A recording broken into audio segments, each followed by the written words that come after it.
जेवर दिया जाता।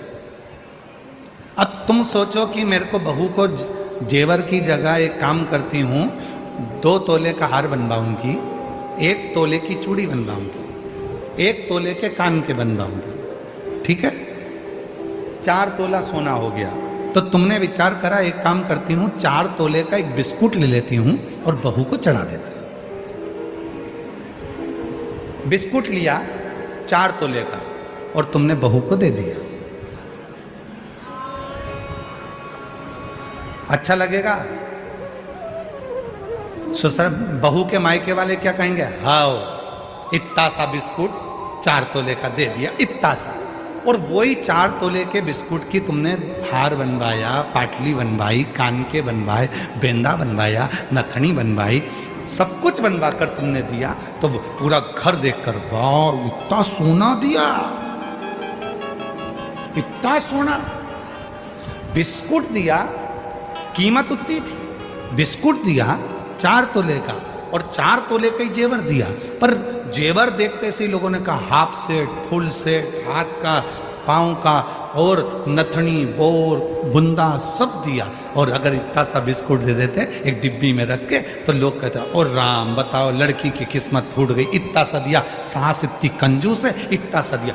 वो भी 4 तोला, ये भी 4 तोला, बस अंतर इतना है वो 4 तोला दिख नहीं रहा और ये 4 तोला दिख रहा है। बिस्कुट की कीमत कम है, जेवर की कीमत ज़्यादा है। क्यों है? क्योंकि वो जेवर को घड़ने में, बनाने में समय लगता है, उसको फैलाने में समय लगता है। उसी तरह एक साधारण व्यक्ति की कीमत कम होती है और एक शिव भक्त की कीमत ज़्यादा होती है। उसकी कीमत वो समझ नहीं पा रहा, उसकी कीमत वो जब समझेगा जब अंत समय प्रभु आना पड़ेगा और वचन दिया तो निभाना पड़ेगा। उसकी कीमत वो जब समझेगा जब अंत समय में एक साधारण व्यक्ति भी पलंग पर पड़ा होगा और एक शंकर का भक्त भी जब पलंग पर पड़ा होगा, वो साधारण व्यक्ति पलंग पर पड़ा हुआ अंतिम सांसें गिन रहा होगा और शिव का भक्त अंतिम समय में भी शिव को याद कर रहा होगा। तो शंकर नंदी पर आएंगे और उसके आनंद में उसको दर्शन देकर उसको स्वस्थ कर कर जाएंगे। ये सुख है। नई जोड़ी को ननद बोली, भैया की शक्ल पे मत जाओ, हम बहुत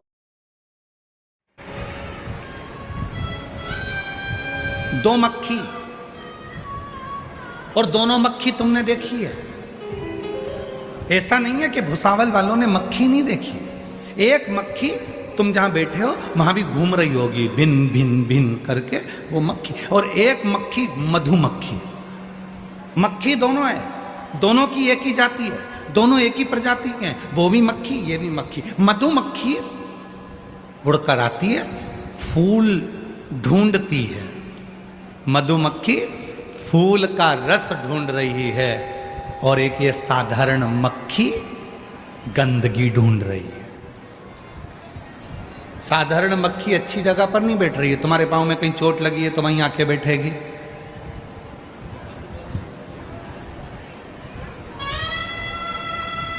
कहीं आंख में कीचड़ जमा होगा तो मक्खी वहीं आकर बैठेगी।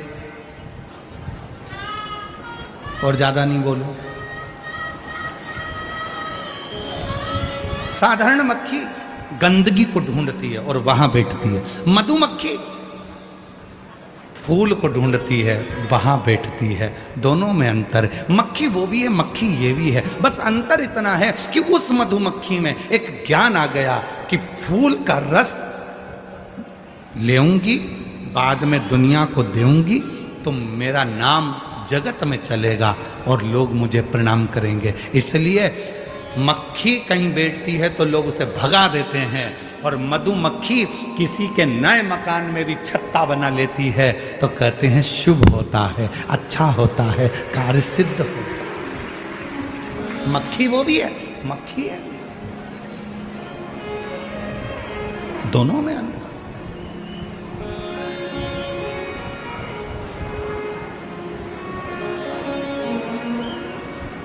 बस जैसे मधुमक्खी 2 तरह की होती है, इंसान भी 2 तरह का होता है।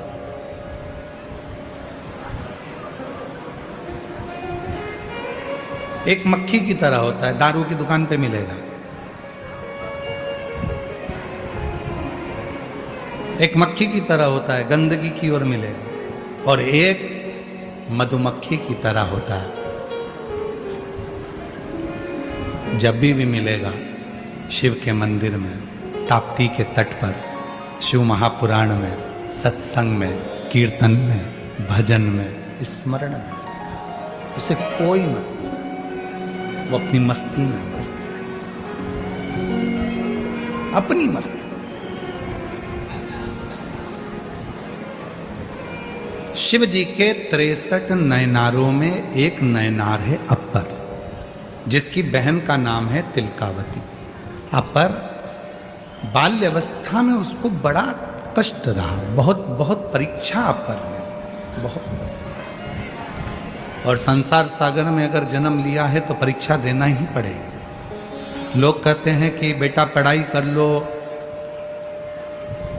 कम से कम 12वीं तक तो परीक्षा दे लो, कॉलेज तक परीक्षा दे लो। लोग भले कहते हो कि परीक्षा, जिस दिन माँ के गर्भ से तुम्हारा जन्म होता है उस दिन से मरते हो तब तक तुम्हारी परीक्षा होती है। रोज एग्जाम देना है, रोज रिजल्ट आएगा, रोज एग्जाम, रोज रिजल्ट। जन्म लिए उस दिन से परीक्षा चालू हो गई। आंख खोलते से, गोदी में लेते से बोले कौन है? तेरे पप्पा। कौन है? आई। अभी तो पैदा ही हुआ है, परीक्षा ले रहे हैं, बोल कौन है? इतने में उसने एक लात दी खींच के, चुप,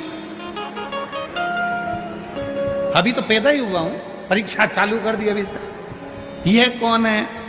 वो कौन है? दुनिया बड़ी विचित्र है। जिंदा हो तो कोई नहीं पूछेगा कि पापा कैसे हो, कि आई कैसे हो, कि मम्मी कैसे हो। और जैसे ही तुम्हारे प्राण निकल गए और तुम जमीन पे चद्दर ओढ़ के पड़े हो, रिश्तेदार आके, जी जी एक बार तो बोल दे, एक बार तो बोल दे, बेन बोल तो सरी। इतने बहू बोल रही मम्मी बोलो तो, बोलो तो। मम्मी ऊपर चढ़ी आसमान में बोल रही, बोलती थी तो बुरा लगता था, अब तो रात को आके बोलूंगी तू रुक, रुक। अब मम्मी चली गई, आधी रात को पत्नी उठकर पति से बोल रही है मुझे नींद नहीं आ रही है। क्यों? ऐसा लग रहा है मम्मी कहीं से देख रही है। बोल, जिंदा थे कोई नहीं बोलेगा कि तुम बोलो, जिंदा थे कोई नहीं पूछेगा तुम क्या हो, जिंदा थे कोई तुम्हारे पास में आकर नहीं बैठेगा बात करने के लिए, जिंदा थे कोई तुमसे बात करने की फुर्सत नहीं है। और मरने के बाद तुम्हें जगह जगह कर पूछेंगे, एक बार तो बोल दो पिताजी, एक बार तो बोल दो भैया, एक बार तो बोलो भाभी जी, कितना प्रेम करती थी भाभी जी, मुंह से तो बोलो भाभी, मुंह से तो बोलो। अब भाभी तो चढ़ी गई ऊपर, काय का बोले?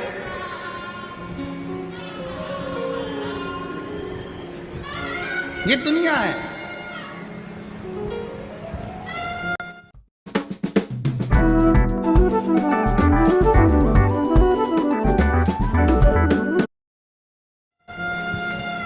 पैदा हो गए उस दिन से परीक्षा चालू है। और केवल तुम्हारी परीक्षा नहीं, भगवान श्री राम जी की भी परीक्षा हुई जन्म लेते से। माता कौशल्या जी ने कहा, माता पुनि बोली सोमती डोली, तजौतात यह रूपा, की जय शिशुलीला, अति प्रियशीला, यह सुख परम अनूपा। सुनि वचन सुजाना, रोदन ठाना, होई बालक सुर भूपा। परीक्षा चालू। जन्म लेते से राम जी प्रकट हुए थे, दोपहर के 12 बज रहे थे, माँ कौशल्या के गर्भ से भगवान का प्रकट हुआ था, सब जगह नगाड़े बज रहे थे। और कौशल्या जी राम जी से कह रही थी ये क्या है? भगवान कह रहे हैं मैं तुम्हारा पुत्र। कौशल्या जी कहती इतना बड़ा बेटा बनकर आए हो, लोग क्या कहेंगे, छोटे हो जाओ। राम जी छोटे होते गए, होते गए, होते गए, होते गए। कौशल्या जी से कहा बता देना कहाँ रुकना है। जब राम जी बहुत छोटे हो गए तब कौशल्या जी बोली बस बस इतना बड़ा चलेगा, ठीक है। तो राम जी बात कर रहे थे पटर पटर, भगवान राम जी बात कर रहे हैं माता कौशल्या जी से तुरंत और बात कर रहे थे। इतने में कौशल्या जी ने कहा बात मत करो, यहाँ संसार की रीति है, जो जन्म लेता है उसको रोना पड़ता है। राम जी बोले मैं जगत का परमात्मा, मैं परम पिता परमात्मा, मैं दुनिया को रुलाने वाला, और कौशल्या मैया तुम कह रही हो कि मैं रो। कौशल्या जी कहने लगी संसार में जन्म लिया है तो रोना तो पड़ेगा, परमात्मा को भी पृथ्वी पर जन्म लेकर रोना पड़ा। तो माता कौशल्या जी से राम जी कह रहे हैं माँ मैं रो। कौशल्या जी कहती हैं संसार में जिसका जन्म होता है वो रोता है, और आज से रोना चालू करेगा तो मरे तब तक रोना पड़ता है, इसलिए रो। तब कौशल्या माता के सामने राम जी रोना प्रारंभ करे। सुनी वचन सुजाना रोदन होई बालक सुर, यह चरित जो गावई हरि पद पावई, तेना परई भव। राम जी रो रहे हैं, परीक्षा चालू हो गई उनकी रोने की। प्रथम दिन से तो केवल परमात्मा नहीं रोया है, परीक्षा तुम्हारी भी होती है। जब तुम्हारा जन्म हुआ उस दिन से परीक्षा। लोग कहते हैं अभी तो बच्चा है, अभी कहाँ परीक्षा देगा, पहली क्लास से चालू होगा, नर्सरी से चालू होगा, KG1 से चालू होगा, फर्स्ट में, सेकंड में, थर्ड में, 12th में, फर्स्ट ईयर में, सेकंड ईयर में, फाइनल में परीक्षा देते देते जिंदगी केवल इतनी नहीं, जब मरोगे उसके पहले भी परीक्षा चल रही है, उसके पहले भी परीक्षा चल रही है। रिजल्ट आए,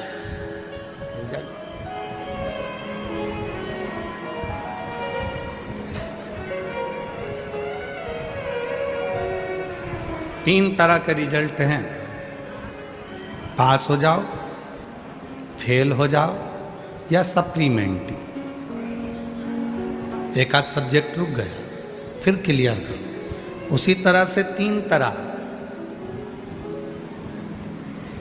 पास मतलब बैकुंठ, अब जन्म नहीं होना है, पुनरपि जननम पुनरपि मरणम के प्रपंच से छूट गए। फेल मतलब वापिस नरक में आओगे, फिर 84 लाख योनियाँ काटो, फिर वापिस मनुष्य की। और तीसरे नंबर का है सप्लीमेंट्री। सप्लीमेंट्री मतलब हॉस्पिटल में पहुंच गए, अंतिम सांसें चल रही है, डॉक्टर ने वेंटिलेटर लगा दिया, आखिरी में जवाब दे दिया, माइनर अटैक आया, हार्ट अटैक आया, गाड़ी में थे और पूरे की पूरे नीले पड़ गए, मर गए, श्वास निकल गई, उसके बाद भी थोड़ी सी दवाई काम कर गई और तुम्हारी श्वास वापिस आ गई, तुम ठीक हो गए, समझ लेना सप्लीमेंट्री आई थी। थोड़ा सा अच्छे से पढ़ाई कर लो और भजन कर लो, कीर्तन कर लो, दान कर लो, पुण्य कर लो, सत्कीर्तन कर लो, शिव पुराण की कथा सुन लो और एग्जाम क्लियर कर लो। पर लोग इतने चतुर हैं कि सप्लीमेंट्री आने के बाद भी पढ़ाई नहीं करते और वो नकल करने की कोशिश करते हैं। जैसे ही ठीक हुए दुकान पे जाके बैठ गए, जैसे ही ठीक हुए अपने काम में लग गए, पर भगवान का नाम नहीं लिया, भजन नहीं किया, कीर्तन नहीं किया, मंत्र जाप नहीं किया, स्मरण नहीं किया, वापिस अपने काम में लग गए। भगवान ने कहा अब वापिस एग्जाम दिलवाऊंगा तेरा, रुक जा तू, वापिस क्लियर नहीं हो रहा है।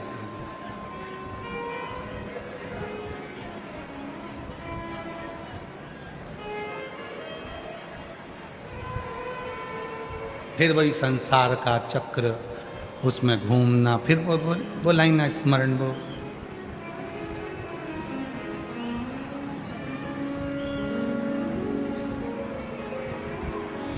वो आप लोग बोलते हो ना, वो कौन सी एक लाइन है वो,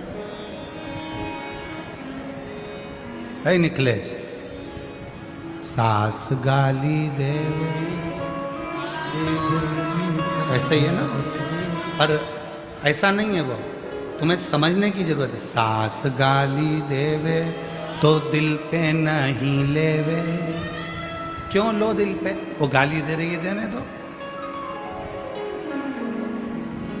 वो दे रही है ना, देन दो ना, तुम्हें क्या करना, तुम जवाब मत दो ना। संसार सागर में अगर वापिस आए हो, संसार सागर में ये जन्म मिला है, तो क्यों अपन दिल पे, क्यों विचार करना, क्यों अपने मन में, क्यों?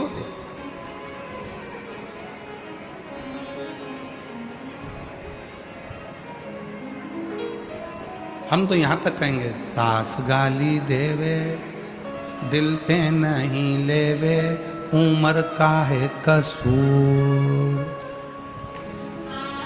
ये सब उम्र का कसूर है। वो गाली दे रही है, देन दो उसको, वो तुम्हें सिखा रही है। ब्रेक टाइम बनवा आणखी मजेदार। टँग मुलांचा ड्रिंक्स ब्रेक। इतना महंगा वाटर प्योरीफायर। ये है हमारा लिव प्योर का स्मार्ट वाटर। कुम्हार को देखो जो मटका बनाते हैं, कुम्हार को देखो जो बर्तन बनाते हैं मिट्टी के, वो कुम्हार एक हाथ अंदर रखता है मटका बनाते समय, और एक हाथ से थप थप थप थप थप थप, एक हाथ अंदर एक हाथ थप थपाता है। बस घर की बुजुर्ग माँ भी ऐसी होती है, घर का बुजुर्ग बाप भी ऐसा होता है। अपनी बहू को, अपने बच्चों को थोड़ा थप थपाता है, थोड़ा कष्ट देता है, पर नीचे से संभालता भी रहता है। मेरी बहू है, मेरा बेटा है, मेरा बच्चा। क्यों?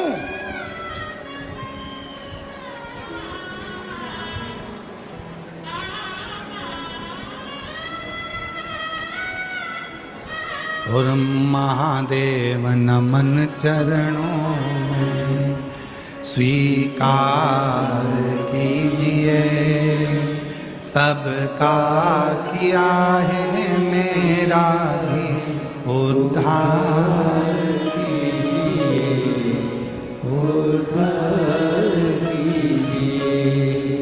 हे त्रिपुंडधारी, हे त्रिशूलधारी, हे त्रिपुंडधारी, हे त्रिशूलधारी। चरणों में तेरे बाबा जी पावन है चारों धाम। चरणों में तेरे बाबा जी पावन है चारों धाम। तेरी देव करते वंदना, पूजे हैं सीताराम। तेरी देव करते वंदना, पूजे हैं सीताराम। हो जाए पूरी कामना, हो जाए पूरी कामना। उपकार कीजिए, सबका किया है मेरा भी उद्धार कीजिए, उद्धार कीजिए। हे त्रिशूलधारी, हे त्रिशूलधारी, हे त्रिशूलधारी, हे त्रिशूलधारी। उसने दिया है हम समझें। शिव के 63 नयनारों में, 63 नयनारों में एक नयनार है अपर, और अपर की बहन है तिलकावती। अपर की बहन तिलकावती 63 नयनारों में से एक नयनार।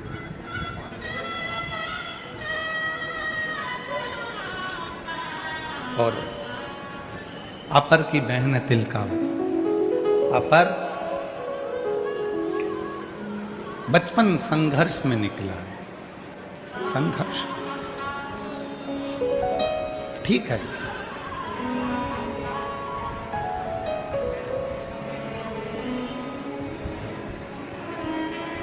संघर्ष होना चाहिए।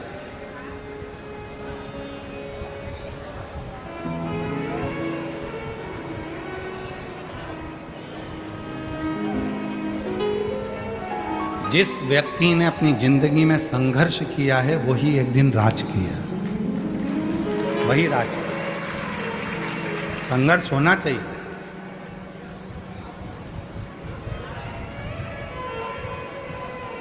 किसी डॉक्टर के पास जाकर पूछना, छोटा सा बच्चा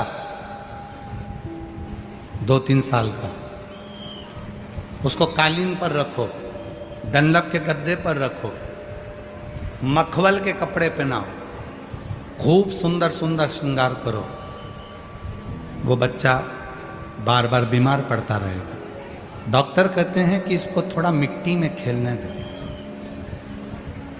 डॉक्टर कहते हैं इस बच्चे को थोड़ा जमीन पर खेलने दो, इसको मिट्टी शरीर में लगने दो। जब ये मिट्टी शरीर में लगेगी तो ये बच्चा मजबूत होगा और इसकी जो बीमारियां हैं वो थोड़ी कम होगी। इसको मिट्टी लगना चाहिए, मिट्टी।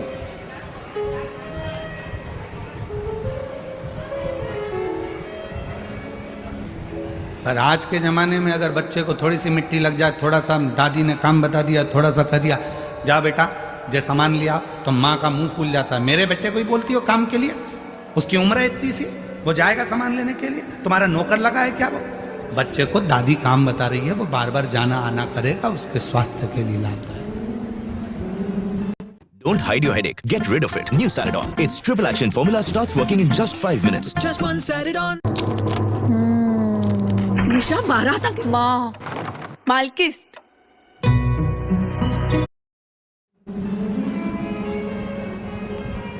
भारत के एक संत घूमने के लिए विदेश गए, तो विदेश में 2 हॉस्पिटल बने थे।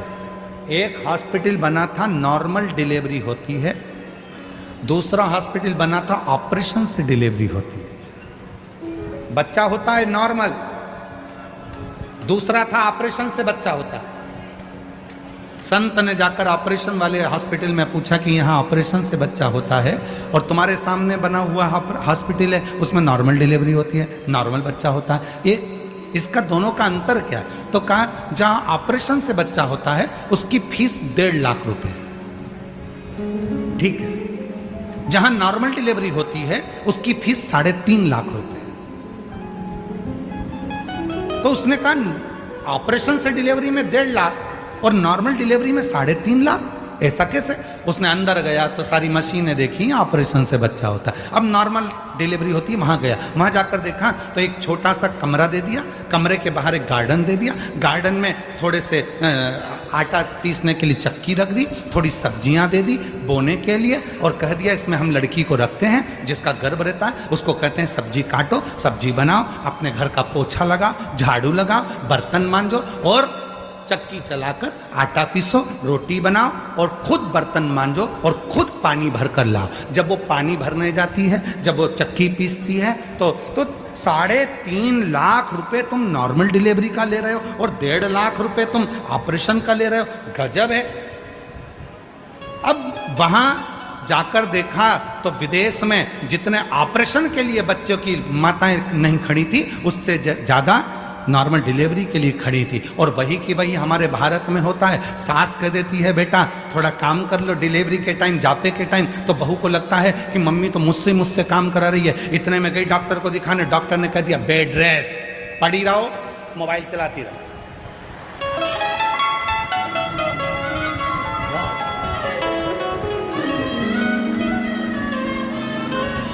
अब वो दिन भर mobile, bed rest, mobile, bed rest, mobile, bed rest, mobile, बैठे बैठे खा लिए, बैठे बैठे काम कर लिया, मोबाइल में दिन भर कार्टून देखती रही तो औलाद भी कार्टून जैसी पैदा कर दी।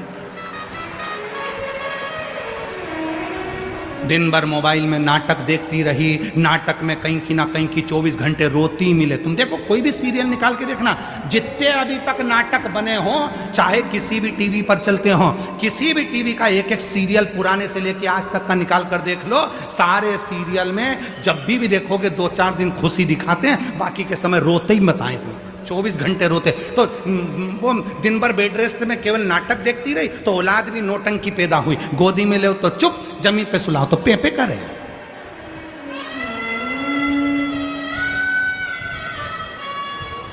फिर सास को गुस्सा आ जाता और आखिरी में सास गुस्से में कह देती भैया हमारे भी 3-3 4-4 थे बहू, तूने गजब की औलाद पैदा करी, धन्य है। फिर सास को गुस्सा आ जाता, वो भी कह देती है गजब की पैदा करी तू, हमारे भी 3-4 थे, खिला देते पिला देते पटक देते, वो खेलते रहते और तू तो उनको गोदी में ले लेके मेरा चंदा है तू, मेरा सूरज है तू, ले गोदी में ले घूमती रह दिन भर 24 घंटा। फिर तो गुस्सा तो आए, सास को भी गुस्सा आ जाए, अच्छी औलाद पैदा करी भगवान। और वो औलाद भी ऐसी। पहले के बच्चे जन्म लेते थे नानी के घर में, तो नानी से बहुत प्रेम होता था। पहले के बच्चे दादी के घर पैदा होते थे तो दादी से प्रेम होता था। आज के बच्चे हॉस्पिटल में पैदा होते हैं तो डॉक्टर सिस्टर से प्रेम होता है। हर 15 दिन में बीमार पड़ जाते हैं, हॉस्पिटल लेके जाओ, बस हॉस्पिटल की सीढ़ी चढ़ो और बच्चा ठीक, क्योंकि उनको उनकी मौसी की याद आने लगती है, उनको मामा याद आता है, डॉक्टर मामा। बस हाथ लगाता और बच्चा ठीक हो जाता है। फिर कहते हैं हमारा फैमिली डॉक्टर इतना बढ़िया है, बस हाथ लगाता ठीक हो जाता। क्यों? क्योंकि उसको आदत पड़ी है। नानी के घर पैदा होता तो नानी के यहाँ जाकर खुश होता, दादी के यहाँ पैदा होता तो दादी के यहाँ खुश होता। हॉस्पिटल में पैदा हुआ है तो 15-15 दिन में उसको हॉस्पिटल की याद आती है तो ले जाना पड़ता ही। कभी सांस उठेगी, कभी सर्दी हो गई, कभी जुकाम हो गया, कभी कुछ हो गया, फिर लेके भागो। और हॉस्पिटल की सीढ़ी चढ़ते से एकदम ठीक, बढ़िया, एकदम बढ़िया याद आ।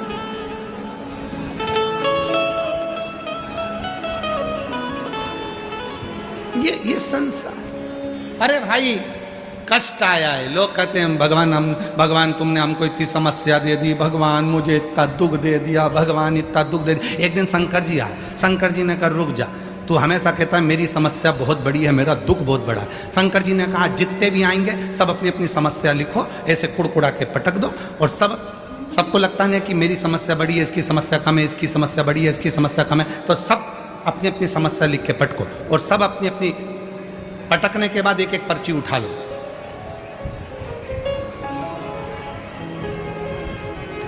और जो पर्ची उठाएंगे वो समस्या उसकी रहेगी, ठीक है। एक व्यक्ति रोज आता था, भगवान इतना दुखी हूँ, इतनी बड़ी समस्या मेरी रखती। भगवान ने कहा लगाओ पर्ची लाओ। सबने अपनी अपनी पर्ची लिखी, समस्या लिखी, डाल दी। अब भगवान ने कहा उठा लो, सबने पर्ची उठा ली। इतने में जो व्यक्ति कहता था भगवान तूने इतनी बड़ी समस्या दे दी, वो भगवान से कह रहा मुझे ये पर्ची नहीं चाहिए, वापिस रखो, वापिस पर्ची रखो। भगवान ने पूछा क्यों? मेरी समस्या छोटी थी, इसकी और बड़ी है, मेरे को नहीं चाहिए। हमको लगता है हमारी समस्या बड़ी है, हमको लगता है हमारा दुख बड़ा है। उस परमात्मा से पूछो उसने दुख क्यों दिया। उस परमात्मा ने दुख इसलिए दिया कि आज तुझे दुख देकर, तुझे तपाकर, तुझे खरा सोना बनाकर, तेरा जेवर बनाकर भगवान तुझे कीमत वाला बनाना चाहता है। नहीं तो बट्टी तो थी सर, तुझे अच्छा बना।